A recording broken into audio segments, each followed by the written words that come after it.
le temps, mirages ontologiques et fractures de l'esprit. Un mystique s'exprime sur une illusion qui façonne notre réalité, une perception erronée qui masque l'éternité et l'unité du cosmos. Le temps, cette entité insaisissable et chimérique, se déploie devant nous tel un prisme déformant, une variable dynamique qui semble régir l'apparence du monde phénoménal. Pourtant, si l'on s'aventure à dépasser la surface des phénomènes et à pénétrer les interstices subtils de l'ontologie, une révélation radicale émerge.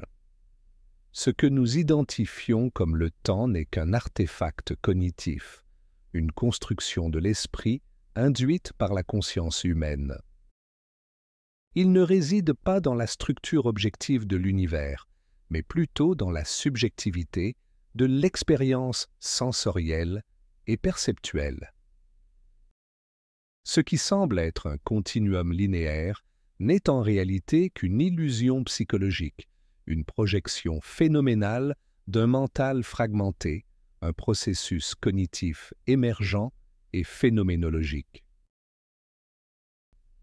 Les traditions mystiques ont toujours perçu le temps comme une entrave à l'éveil spirituel, un nexus de limitation ontologique qui distord la pureté de la conscience transcendante.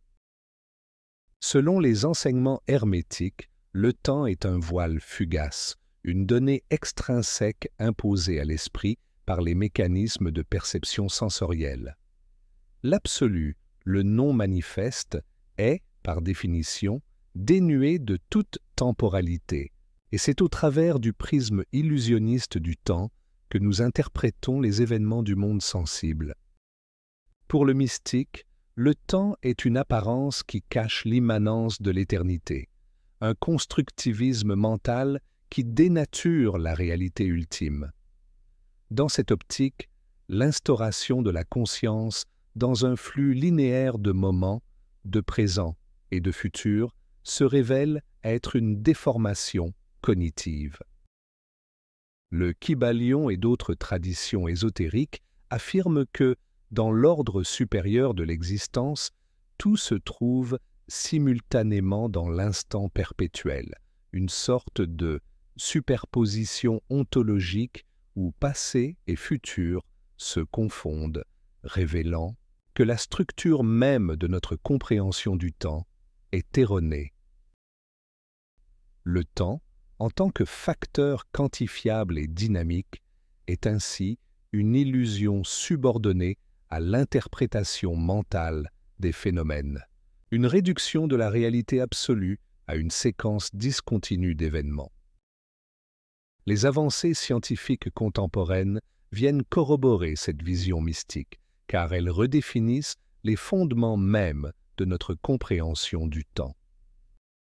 La relativité générale, dans sa théorie de l'espace-temps, dévoile que le temps n'est nullement une dimension indépendante, mais un paramètre intégral d'un continuum espace-temps. À l'instar d'un fluide élastique, il est déformé par la présence de masse et de champs gravitationnels, et devient relatif à l'observateur, non pas une constante universelle. Cette relativité du temps est confirmée par le phénomène de dilatation temporelle, où des horloges placées dans des référentiels différents ne mesurent pas le même passage du temps. Ce n'est plus un flot homogène qui traverse le monde, mais une structure topologique distordue, dépendante de la géométrie de l'espace. La mécanique quantique, domaine par excellence des paradoxes et de l'indétermination, va encore plus loin dans cette déconstruction du temps. Dans le cadre des équations de Schrödinger et de la superposition d'états, les particules ne se soumettent pas à une évolution chronologique, mais demeurent dans une indétermination simultanée où passé et futur deviennent des concepts dénués de substance. Les objets quantiques existent dans plusieurs états probabilistes superposés jusqu'à ce que l'acte d'observation provoque la réduction du paquet d'ondes, projetant une singularité dans un espace-temps conventionnel. Ce processus, que l'on pourrait qualifier de réalisation ontologique, suggère que le temps, à l'échelle des particules subatomiques, cesse d'être une progression linéaire. Ce n'est pas le temps qui gouverne la matière, mais l'indétermination, une absence de détermination, une fluctuation quantique qui défie les lois classiques du temps. Ces découvertes révèlent que le temps, tel que nous l'expérimentons, est une illusion cognitive liée à la structure phénoménale de l'esprit humain. Il se déploie en tant qu'artefact ontologique, un sous-produit des phénomènes observés, une réification mentale de la continuité du mouvement. En réalité, dans les dimensions cachées de l'univers, il n'y a pas de temps absolu, mais seulement une topologie d'interconnexion infinie entre tous les événements où la séparation entre passé, présent et futur est une illusion de perspective. La conscience, en se détachant des apparences, peut percevoir la totalité simultanée de l'existence, où la causalité linéaire se dissout dans une expérience unifiée de l'être. L'approche mystique, dans cette optique, ne consiste plus à saisir le temps comme une séquence d'événements, mais à dissoudre cette illusion en accédant à une perception transcendante, au-delà de l'écrasement du temps et de l'espace. L'éveil spirituel, tel qu'enseigné dans les voies mystiques, implique une immersion dans l'éternité instantanée, où la subjectivité temporelle cède la place à une expérience non duelle du réel. Dans cette sphère, toute distinction entre les différentes temporalités disparaît et l'âme se fond dans l'unité absolue, où les vibrations du cosmos résonnent au-delà des catégories spatio-temporelles. Ainsi, dans cette conception holistique et mystique, le temps, bien qu'apparaissant comme une fonction de la perception phénoménale, se révèle être un miroir déformant.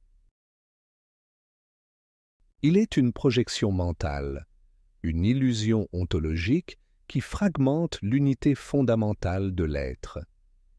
Lorsqu'une conscience éveillée parvient à transcender cette illusion, elle accède à l'état de conscience pure, où le temps n'est plus un objet d'expérience, mais un simple phénomène qui se dissipe dans le tourbillon de l'éternité.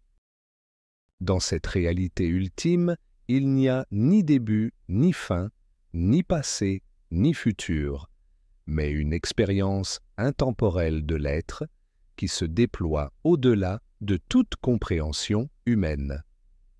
Le temps, tel que nous le concevons, est donc un produit de la conscience finie, une illusion qui se défait dès lors que l'âme s'éveille à la réalité transcendante, infinie et indivisible de l'unité cosmique.